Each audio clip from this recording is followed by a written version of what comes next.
오늘 주신 말씀은 고린도전서 1장 18절에서 31절까지 말씀을 우리가 다 같이 한 목소리로 읽도록 하겠습니다. 십자가의 도가 멸망하는 자들에게는 미련한 것이요 구원을 받는 우리에게는 하나님의 능력이라.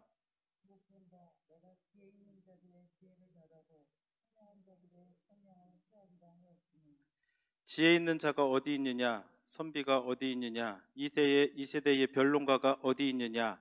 하나님께서 이 세상의 지혜를 미련하게 하신 것이 아니냐?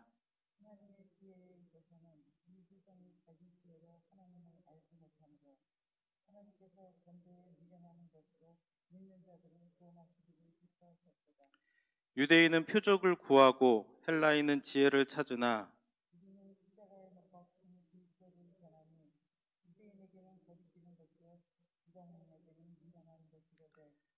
오직 부르심을 받은 자들에게는 유대인이나 헬라인이나 그리스도는 하나님의 능력이요 하나님의 지혜니라.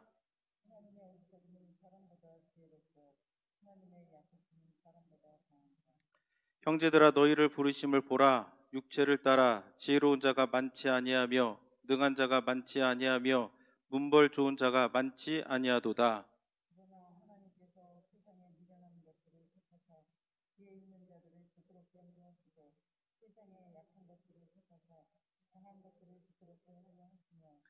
하나님께서 세상의 천한 것들과 멸시받는 것들과 없는 것들을 택하사 있는 것들을 폐하려 하시나니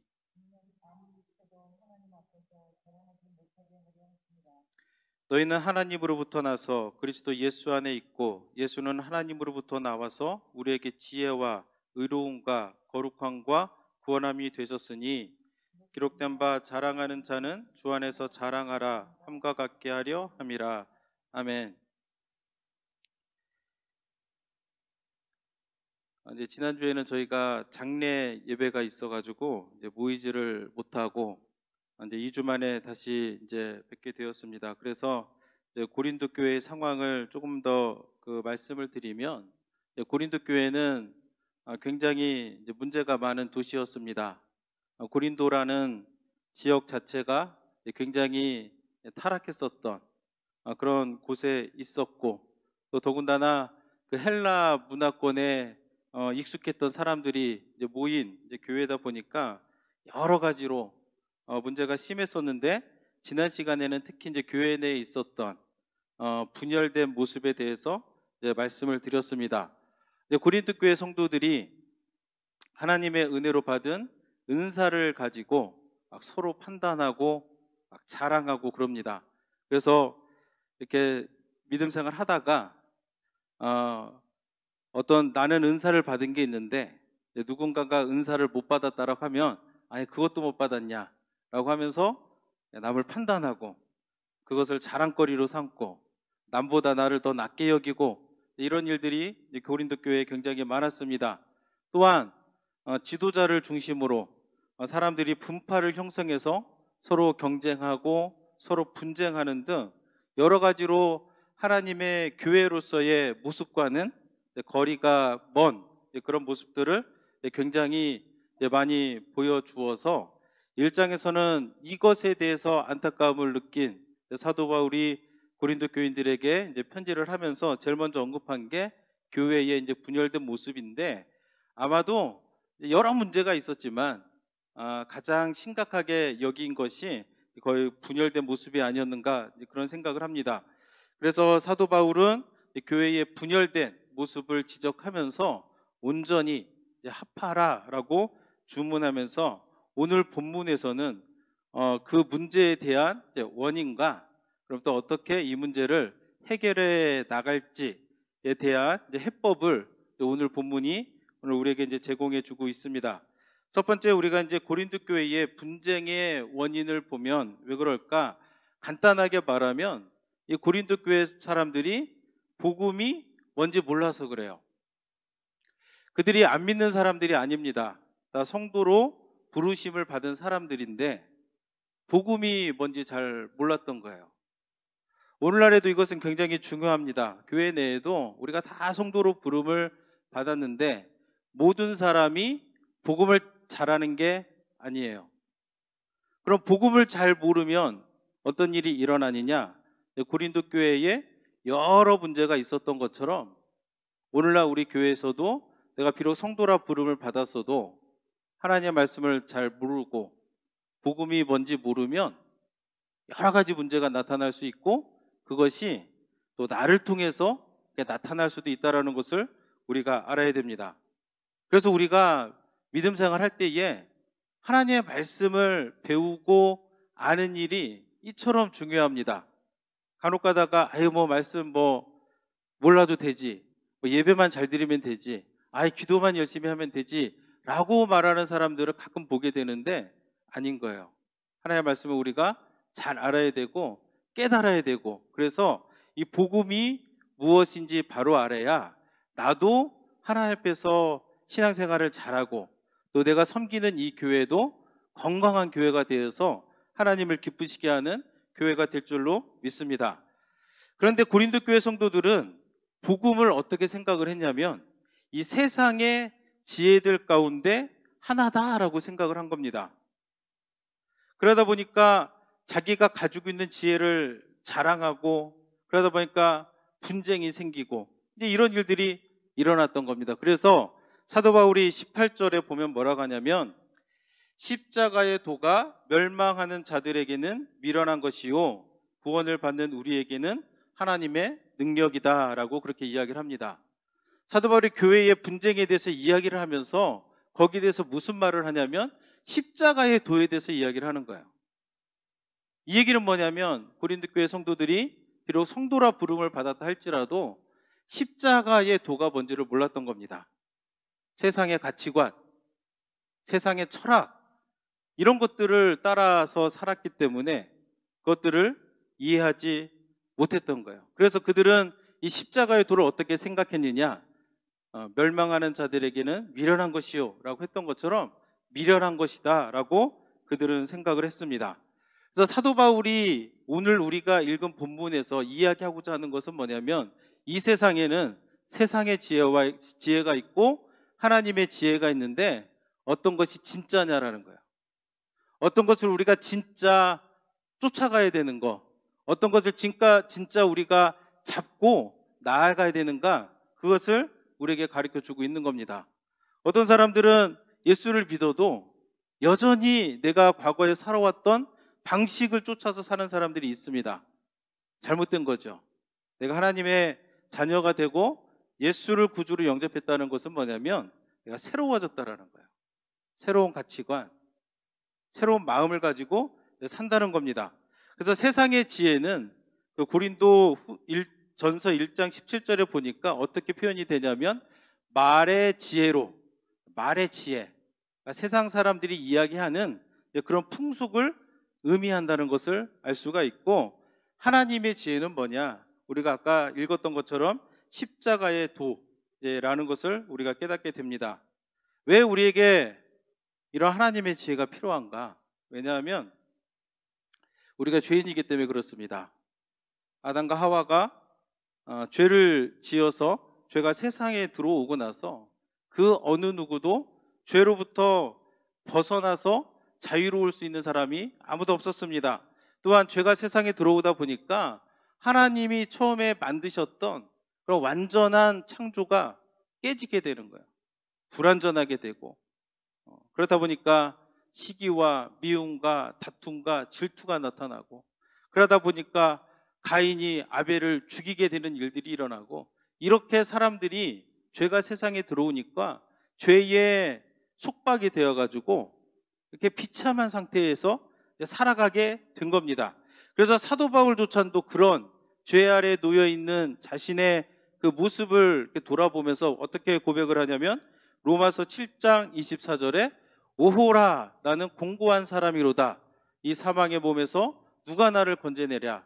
내가 비록 하나님을 믿었지만 그럼에도 불구하고 내 마음에 두 마음이 있는 거예요.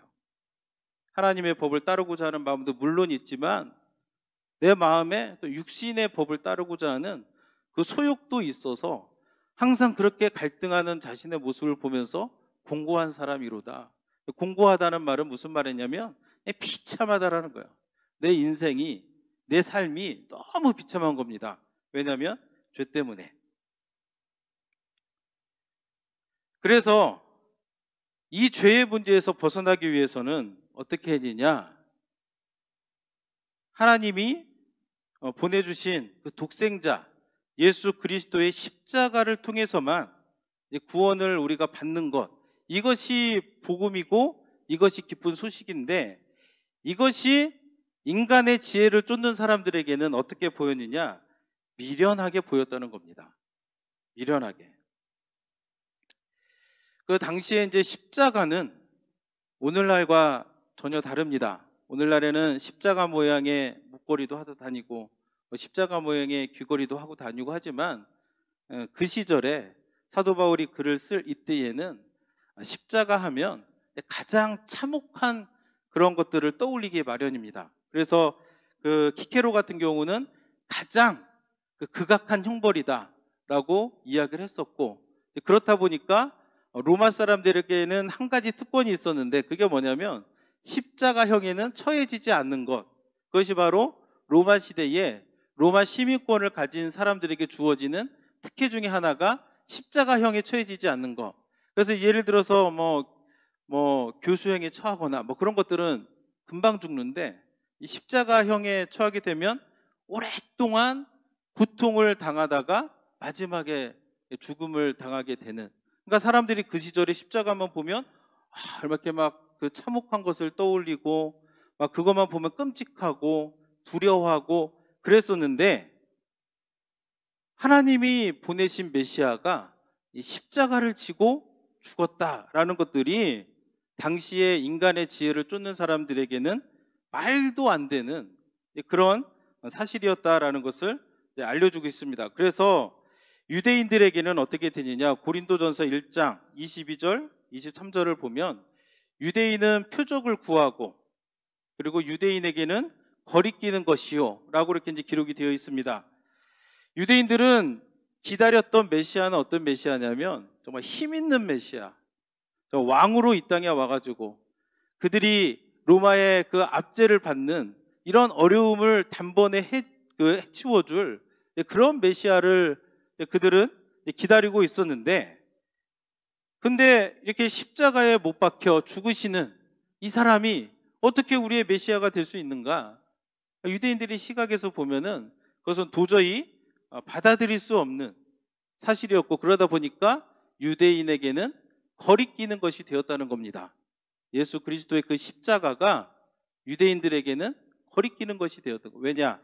그들이 복음을 알지 못하고 하나님의 지혜를 깨닫지 못하고 이 세상의 지혜에 함몰되어 있다 보니까, 하나님이 그 인간을 구원하기 위해서 아들을 보내주셨는데 그 사랑, 그 은혜를 깨닫지 못하고 오히려 그것이 그들에게 거리낌이 되었다. 그래서 유대인들 같은 경우는 갈라디아서 3장 13절을 보면 그리스도께서 우리를 위하여 저주를 받은 바 되사 율법의 저주에서 우리를 속량하셨으니 기록된 바 나무에 달린 자마다 저주 아래 있는 자라 하였음이라. 이 말씀은 뭐냐면 예수님이 우리를 대신해서 그 죄의 저주를 다 대속해 주신 그것을 의미하는데, 유대인들이 볼 때에 그들의 사고에는 뭐가 있냐면 나무에 달린 자마다 저주 아래 있는 자다라고 하는 그 신명기 그 말씀의 율법이 너무 강하다 보니까, 아니 나무에 달려 죽은 예수가 어떻게 우리의 메시아가 되느냐, 말도 안 되는 거다 하면서 이것이 그들에게는 걸림돌이 되고 거리끼는 것이 되었다라고 성경은 우리에게 가르쳐주고 있습니다. 왜냐? 세상의 지혜에 빠져 있다 보니까. 그럼 유대인들만 문제냐? 다시 한번 고린도전서 1장 22절 말씀을 보면 헬라인에 대한 이야기가 나옵니다. 헬라인은 지혜를 찾습니다. 그런데 그것이 이방인에게는 미련한 것이었다라고 성경은 또 우리에게 가르쳐주고 있습니다. 지혜를 찾는다, 이것은 뭐냐면 세상의 지혜를 의미하는 거죠. 헬라 사상에서 추론과 논증을 통해서 그들은 진리를 찾고자 했는데, 우리가 다 아는 것처럼 그런 방법으로는 우리가 다 구원을 얻을 수가 없습니다. 우리에게 있는 이 죄의 저주로부터 우리를 어떻게 해줄 수가 없습니다. 그런데 헬라 사상에게는 어떤 사상이 있냐면 신에 대한 그 생각이 있는데, 신이 고난을 받는다라고 하는 것은 그들의 생각으로는 전혀 불가능한, 있을 수 없는 그런 사상을 가지고 있었습니다. 그러다 보니까 하나님이 아들을 메시아로 보내서 그가 십자가에 달려 돌아가심으로 내가 구원을 받는다라고 하는 것이 헬라인들, 철학을 찾는, 그리고 지혜를 찾는 그 사람들에게는 말도 안 되고 미련한 것이고 굉장히 우스꽝스러운 그런 사건이었다라는 것을 성경은 우리에게 가르쳐주고 있습니다. 그러다 보니까 그 사람들은 그 십자가를 미련한 것으로 생각을 하다 보니까 이 십자가의 복음을 전했겠습니까? 안 전했겠습니까? 당연히 안 전하죠. 전하기는커녕 오히려 자신들의 이 십자가의 복음을 받아들이지도 못하고 이 세상의 그런 가치관과 세속적인 것들을 쫓아서 그들이 살다 보니까 무슨 일이 일어나느냐? 교회 안에 여러 가지 크고 작은 문제들이 나타나는 거예요. 그래서 이런 문제들을 해결하기 위해서 사도 바울은 무엇을 얘기하냐면 십자가의 도를 우리가 쫓아야 된다라고 그렇게 이야기를 합니다. 왜 하나님께서는 아들을 보내셔서 십자가를 지게 하셨을까? 저는 오랫동안 그것이 궁금했습니다. 하나님은 전능하신 하나님이신데 그냥 말로 너희 죄를 사하노라 하시면 될 텐데 왜 아들을 보내셔서 피 흘리기까지 고통을 당하게 하셨을까? 근데 간단합니다. 왜냐하면 다른 방법이 없었기 때문에 그런 거예요. 만약에 다른 방법이 있었더라면 뭐하러 예수님이 오셔가지고 고난을 당하시고 십자가에 돌아가시겠습니까? 다른 방법이 없었던 거예요. 오직 한 가지 방법이 뭐냐? 죄가 없으신, 죄를 알지도 못하시는 그분께서 이 땅에 오셔서 우리를 대신해서 십자가를 지고 우리 죄를 대신 지불하는 수밖에는 다른 방법이 없었기 때문에 그렇게 하신 거예요. 그럼에도 불구하고 많은 사람들이 생각을 합니다. 다른 방법이 있다. 내가 율법을 잘 지키면, 내가 선한 얘기를 하면 내가 이렇게 구원을 받을 수 있다라고 생각하는데, 분명히 성경이 우리에게 얘기하는 것은 뭐냐면 구원받을 만한 다른 이름을 우리에게 주신 적이 없다는 거예요. 그래서 에베소서 2장 8절 9절에서는 이렇게 이야기합니다. 너희는 그 은혜에 의하여 믿음으로 말미암아 구원을 받았으니 이것은 너희에게서 난 것이 아니요 하나님의 선물이라. 행위에서 난 것이 아니니 이는 누구든지 자랑하지 못하게 함이라. 분명하게 성경이 우리에게 알려주고 있는 것은 뭐냐면 행위로는 우리가 구원을 받을 수 없다. 우리의 공로로는 절대로 우리가 구원을 받을 수 없다라고 성경은 누누이 우리에게 이야기를 해주고 있습니다. 그럼 우리가 어떻게 구원을 받을 수 있느냐? 예수 그리스도의 그 십자가를 통해서 우리가 그것을 믿음으로 말미암아 구원을 선물로 받는다라고 성경은 우리에게 가르쳐주고 있는 겁니다. 그래서 세상 사람들은, 세상의 지혜를 쫓는 사람들은 십자가의 도를 생각할 때에 그것은 미련한 것이다 라고 하지만, 그러면 누가 이 십자가의 도를 깨닫고 이 십자가의 도를 붙잡느냐 하면 고린도전서 1장 24절을 보면 오직 부르심을 받은 자들에게는 유대인이나 헬라인이나 그리스도는 하나님의 능력이요 하나님의 지혜니라 라고 성경은 기록하고 있습니다. 누가 이 십자가의 도를 붙잡고 이 십자가의 도의 그 진짜 가치를 아니냐라고 했을 때에는 부르심을 받은 자들, 그가 유대인이나 헬라인이나 상관이 없습니다. 유대인에게만 구원이 있는 것도 아니고 헬라인에게만 구원이 있는 것도 아니고 누구에게 구원이 있느냐? 부르심을 받은 자들에게 그 구원이 있고 그들에게 그리스도가 하나님의 능력이 되고 하나님의 지혜가 된다라는 것을 성경이 우리에게 가르쳐주고 있습니다. 그래서 여러분들도 생각을 하셔야 돼요. 나는 어떤 사람인가? 나는 하나님의 부르심을 받았는가? 내가 정말 예수 그리스도가 입으로 고백되어지고 내가 믿음으로 내가 믿어진다면 나는 하나님의 부름을 받은 사람이다라는 것을 여러분들이 믿으시길 바랍니다. 그것만으로도 너무 감사한 거예요. 내가 그것을 믿음으로 말미암아서 내 행위로 내가 한 게 없어요. 내가 이 죄의 문제를 해결하기 위해서 함께였고, 단지 하나님이 우리를 불러주셔서 내가 그 예수 그리스도의 십자가의 공로를 믿었더니 그것이 구원이 내게 찾아왔고, 그로 말미암아서 그리스도가 하나님의 능력이 되고 내게 있어서 하나님의 지혜가 됐다는 거, 이것을 여러분들이 감사를 하셔야 돼요. 우리 다음 고린도전서 1장 25절을 보면, 형제들아 너희를 부르심을 보라, 육체를 따라 지혜로운 자가, 1장 25절이 없나요? 25절을 보면, 성경을 보겠습니다. 25절에 보면 하나님의 어리석음이 사람보다 지혜롭고 하나님의 약하심이 사람보다 강하니라 라고 그렇게 되어 있습니다. 이것은 뭐냐면 그 십자가의 도를 설명을 한 겁니다. 자, 하나님의 미련한 것이 무엇이겠습니까? 아들을 보내서 십자가를 지게 한 거예요. 이게 세상 사람들이 보면은 미련한 겁니다. 아니 어떻게 십자가를 진 사람이 우리를 구원해 줄 수 있단 말인가? 말이 안 되는 거예요. 세상 사람들이 보기에는 미련한 건데, 그런데 이것이 실제로 우리에게 구원을 가져다 주기 때문에 이것이 인간의 최상의 지혜보다 더 지혜롭다라고 성경은 우리에게 가르쳐주고 있습니다. 또 하나님의 연약한 것은 무엇이겠습니까? 하나님의 연약한 것이 사람의 그 강함보다 강하다라고 했는데, 하나님의 연약한 것은 뭐냐? 십자가, 예수님이 달려 돌아가셨습니다. 그러면 세상 사람들의 눈에 보면 어떻게 보여요? 패배한 것처럼, 실패한 것처럼 보이는데, 오히려 그 그리스도의 십자가를 통해서 하나님이 우리에게 구원을 가져다 주셨기 때문에 인간의 그 어떤 강함보다도 하나님의 그 힘이, 하나님의 연약하심이 더 강하다라고 성경은 우리에게 가르쳐주고 있는 겁니다. 그래서 우리가 하나님의 부름받은 성도로서 무엇을 우리가 쫓아야 되는가? 이 세상의 지혜가 아니라는 거예요. 성경이 알려주고 있는 그대로 우리 십자가의 도를 쫓는 자가 정말로 지혜로운 자이고 정말로 강한 자이다 라는 것을 성경은 우리에게 알려주고 있습니다. 그래서 이렇게 하나님의 그 지혜를 쫓는 사람에게 하나님 어떤 은혜를 주시는가?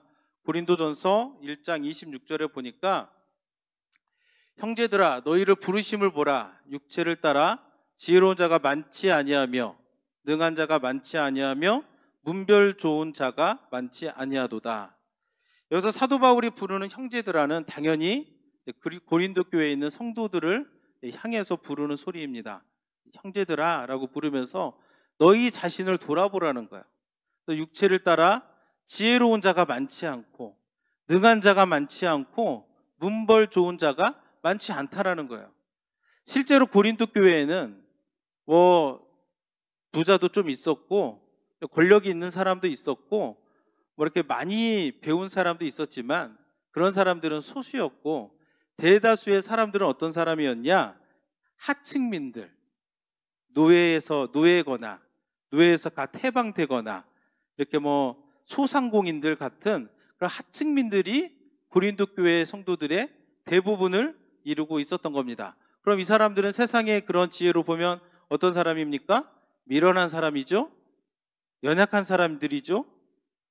그러니까 지혜로운 자가 많지 않다. 너희들 대부분의 고린도 교회 성도들이 지혜롭지가 못했다는 거고, 능한 사람들이 적었다는 거고, 문벌 좋은 자, 그러니까 학벌이 좋거나 많이 배우거나 이제 그러지 못한 사람들이 굉장히 많았는데, 그런 그들을 하나님이 성도로 부르시고 은혜를 주셔서 어떻게 해주시는가? 27절을 말씀을 보면, 그러나 하나님께서 세상에 미련한 것들을 택하사 지혜 있는 자들을 부끄럽게 하시려고 하시고, 세상에 약한 것들을 택하사 강한 것들을 부끄럽게 하려 하시며 라고 성경은 우리에게 가르쳐주고 있습니다. 그러니까 세상의 지혜는 헛것이고 아무리 내가 없고 초라해 보일지라도 이 십자가의 도, 하나님의 지혜를 쫓고 그것을 가진 사람들은 이런 하나님의 은혜가 그들에게 있다라는 거예요. 사람들은 그들을 미련하다고 하지만 실제적으로 하나님 어떻게 해요? 그 작은 자를 들어가지고 그 큰 자를 부끄럽게 하신다는 거예요. 세상 사람들이 볼 때에는 아무것도 없다고, 미련하다고 말할지 몰라도 하나님께서는 그들을 택하셔가지고 어떻게 하시냐? 세상적으로 내가 지혜롭다 하는 자들을 도리어 부끄럽게 하시는 것, 그것이 하나님의 지혜를 쫓는 자들에게 주어지는 하나님의 은혜라는 겁니다. 같은 맥락의 말씀이 28절에도 있는데 성경을 보시면 하나님께서 세상에 천한 것들과 멸시받는 것들과 없는 것들을 택하사 있는 것들을 폐하려 하시나니, 똑같은 얘기입니다.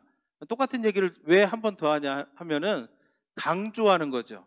그만큼 하나님의 지혜를 쫓는 자들에게 하나님의 특별한 은혜가 부어진다. 그래서 사도 바울이 고린도 교회 성도들에게 얘기하고자 하는 바는 뭐냐면 이 세상의 것들이 아닌 하나님의 지혜를 쫓아라 라는 것을 사도 바울이 그렇게 이야기를 해주는 것이고, 그렇게 하나님의 지혜를 쫓아 살아갈 때에 그 교회 안에 있던 이런 분쟁들이 어떻게 되겠습니까? 없어진다라는 거예요. 왜냐? 하나님 지혜를 깨닫기 때문에. 그래서 오늘 이 말씀을 통해서 우리가 두 가지 적용을 함께 나누길 원하는데, 첫 번째는 뭐냐면 교만하지 말자라는 겁니다. 내가 다 안다 라는 생각이 교만이에요. 내가 하나님의 말씀을 안 배워도 괜찮다라고 생각하는 게 교만인 겁니다. 내가 하나님이 없어도 나는 잘 살 수 있다라고 하는 게 교만인 거예요. 내가 기도는 하지 않으면서 말을 많이 하는 거, 이것이 바로 교만이라는 겁니다. 그럼 내가 교만하지 않으려면 어떻게 해야 되느냐? 항상 내가 하나님의 말씀을 묵상해야 되는 거예요. 하나님이 내게 말씀하시는 게 무언가. 특히 교회 안에서도 이 말을 많이 하기보다는 기도를 많이 하는 사람이 진짜로 겸손한 사람이고 하나님이 기뻐하시는 사람이라는 것을 우리가 기억을 해야 됩니다. 오늘날에 보면 제가 어릴 때만 해도 교회에서 어떤 회의가 있으면 어떤 일들을 놓고 다 같이 모여서 무릎 꿇고 기도하고 그런 일들이 굉장히 많았는데, 세월이 지나다 보니까 그런 것들은 많이 없어진 것 같아요. 대신에 회의하는 시간이 더 많아진 것 같기도 하고.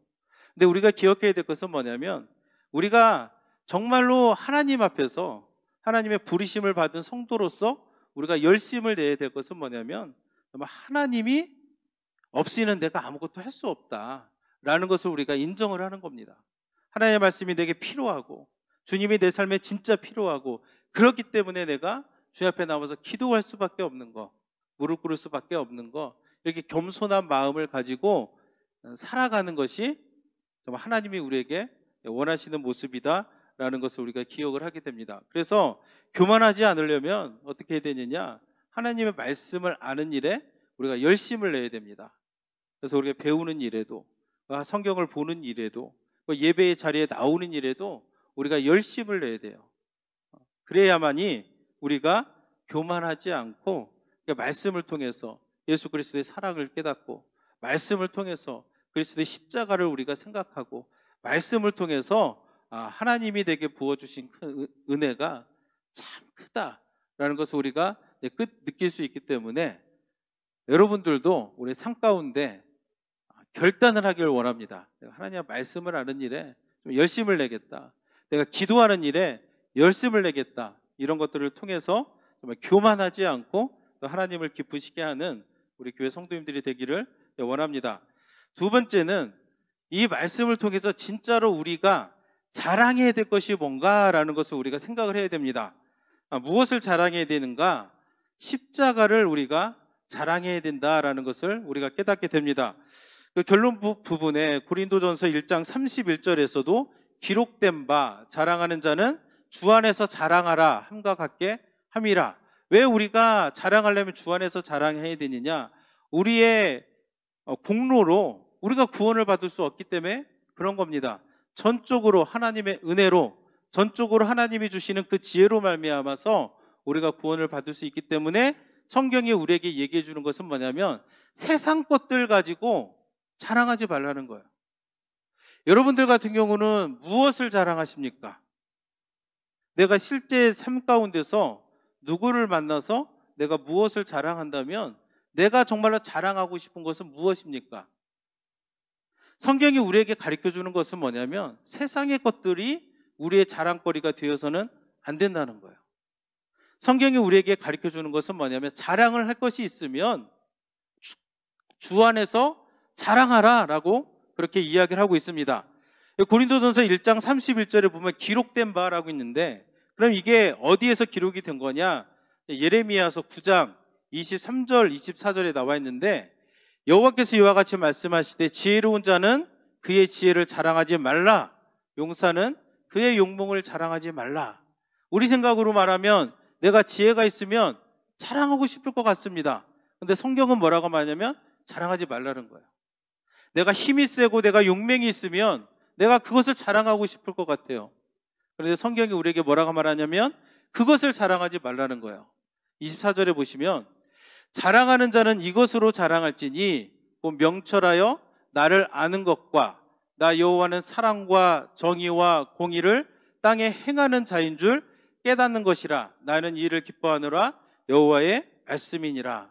무엇을 자랑하느냐? 나의 지혜와 나의 용맹과 내가 가진 것과 그런 것들이 우리의 자랑거리가 되어서는 안 되고, 무엇을 우리가 하나님 앞에서 자랑해야 되느냐? 내가 하나님을 아는 것, 그리고 하나님의 말씀을 깨닫는 그것을 자랑하라고 성경은 우리에게 가르쳐 주고 있는 거예요. 그렇기 때문에 우리가 이것을 하기 위해서는 무엇을 했냐면 십자가를 우리가 묵상을 해야 됩니다. 왜 예수님이 이 땅에 오셔가지고 십자가를 지셨는가? 그것을 우리가 묵상을 해야 되는 거예요. 무엇 때문에 죄가 없으신, 죄를 알지도 못하신 그분이 십자가를 지셨는가? 그리고 우리가 나도 주님의 그 모습을 담기 위해서 애쓰고 애쓰는 여러분들이 되어야 됩니다. 흔히들 우리가 나쁜 습관들이 있습니다. 여전히 내가 예수님을 믿지만 술을 끊지를 못합니다. 내가 여전히 예수님을 믿지만 담배를 끊지를 못해요. 내가 여전히 믿지만 이렇게 도박하고 그런 거를 끊지 못해요. 그런 분들을 만나보면 다 100% 뭐라고 하냐면 끊어야 되는데 잘 안 돼요. 그런 얘기를 합니다. 당연히 안 되죠. 당연히 안 되죠. 그런 것들을 멀리하기 위해서 어떻게 되냐? 우리가 날마다 예수 그리스도의 그 십자가의 복음을 묵상해야 되는 거예요. 삶이 변하는 것이 쉽지가 않습니다.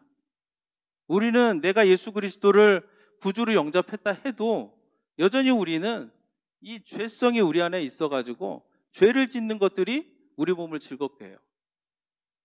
여러분들 한번 생각을 해보세요. 낱말하는 거 재밌거든요. 그죠? 재밌어요.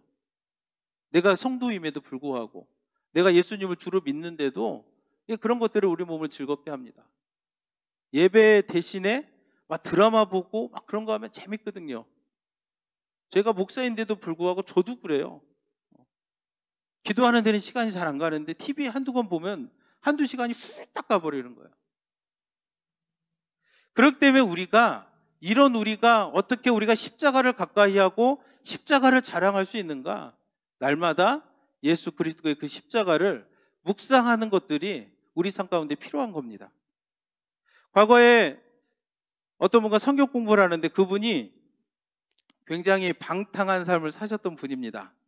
여자분인데 그분이 고백이 뭐냐면 자기 남편한테 너무 감사하다는 거예요. 자기랑 끝까지 살아줘서. 왜냐하면 방탕한 삶을 많이 살았거든요.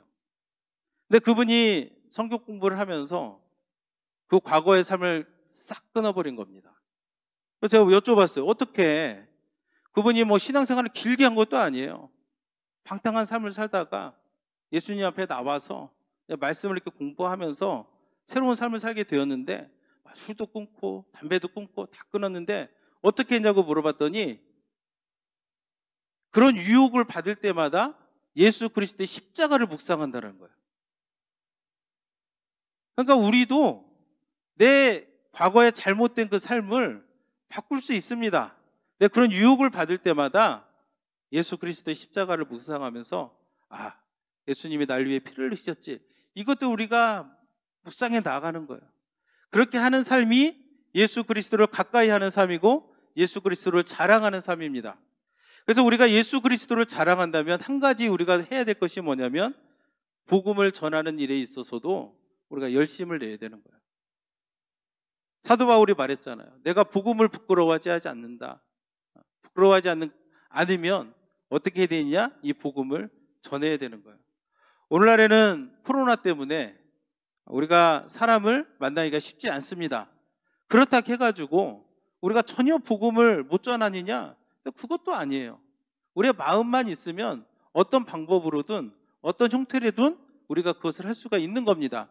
그래서 고린도전서 1장 21절에 보니까 하나님의 지혜에 있어서는 이 세상이 자기 지혜로 하나님을 알지 못하므로 하나님께서 전도에 미련한 것으로 믿는 자들을 구원하시기를 기뻐하셨도다 라고 성경을 우리에게 알려주고 있는데, 여기서 하나님께서 전도에 미련한 것은 뭐냐면 그 십자가를 전하는, 그러니까 말했잖아요. 십자가의 도를 사람들이 미련한 것으로 여긴다고 했지 않습니까?